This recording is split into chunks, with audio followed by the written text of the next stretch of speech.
It is viewed simply as a friendly custom. Therefore, after prayerful consideration, the governing body has concluded that there is no need to make a rule regarding toasting and clinking glasses. Each Christian should use the principles that we have discussed in this update and his own Bible-trained conscience to make a good decision. What does this mean? Are we saying that toasting is okay now at all times and in every situation? Of course not. We are simply saying that there is no need to make a rule. And just like that, something that used to summon demons is now a friendly custom. Welcome to modern day Jehovah's Witnesses, where decades of spiritual paranoia are quietly erased with a smile. I was a Jehovah's Witness, and I was in it for a lot of years, 30 years, and my kids grew up in it.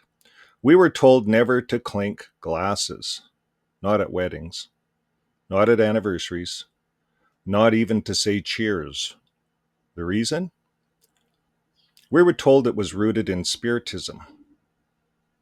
It was a way of calling upon the demons or showing allegiance to pagan gods. It wasn't always written down, but that's the thing about Jehovah's Witnesses, the oral culture, the fear-based rumors. They carried just as much weight as the printed rules. So now they say it's a conscience matter. They tell you to use the Bible-trained principles and to decide for yourself. But let's be honest. Are you really free to decide? Or are you being nudged, ever so gently, back into their mold? Listen closely. It always starts the same way. We're not making a rule, but then comes the warnings. Would Jehovah be offended? They ask. Will your toast stumble a brother? Does this custom promote nationalism, like today? It's the illusion of choice. Spiritual coercion wrapped in polite language. You're told you're free, but only if your decision matches theirs. This isn't just about clinking glasses, folks. It's about a pattern. We've been seeing this happening, with the beards.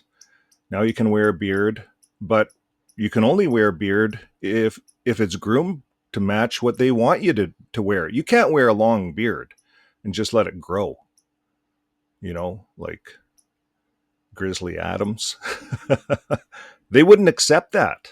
You wouldn't have privileges. So we all know that this clinking of glasses, it's a pattern. You can wear a beard, but only the way we want you to wear a beard. So they're going to be watching you, and the same with the blood transfusions. They changed that recently, and we did a couple of articles on it. They're trying to make it look like it's a conscience matter, but is it? Study 39. If you can't move beyond that, I don't think you move beyond study 39. I'm not sure. Or they might move beyond that and go back and revisit study 39 on blood. But they're trying to make it look like it's a conscience matter, according to their conscience. And what about the thing on wedding rings? I've always wondered that. JW's wore wedding rings. It's also steeped in, superstition or something. What about wedding rings? Some historians claim wedding rings have pagan roots. Yet today, most people simply view wedding rings as a sign that the wearer is married. Goes way back, right? But yet they accepted that one. So it seems like they kind of have a lot of rules. They might have more rules than the Torah has, when you really think about it. And then holiday lights, some places, some congregations, you can have them up. Maybe if they're not Christmassy color, just white, They're just porch lights, right? Yeah, it's tricky being a Jehovah's Witness. The importance of timing is string lights. Many Bethelites here at Warwick enjoy putting white string lights on their balconies as decorations, except during November and December. Why not then? Because in this region of the world, string lights are closely associated with Christmas, a false religious holiday. So our Bethel family avoids even the appearance of participating in that false religious celebration. And they push members into decisions that protect the organization's image. And they want to avoid legal liability. That's a big one. So blood has to be a conscience matter or they're going to get sued, right? But it really isn't. And it's not about conscience, it's about control. This is all about control without consequences. And let's not forget the timing.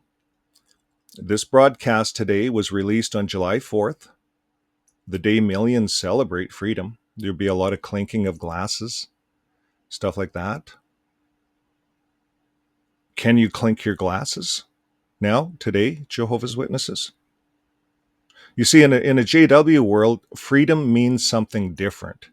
It's not the freedom to think, to disagree, or to walk away without punishment. It's the freedom to obey the governing body.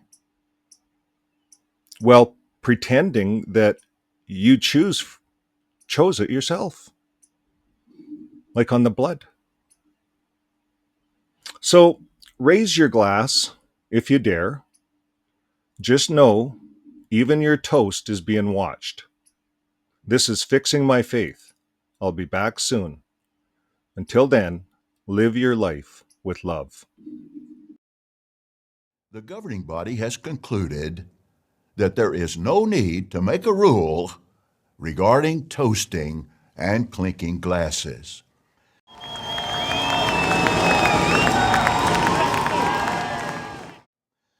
What does this mean? Are we saying that toasting is okay now at all times and in every situation? Of course not.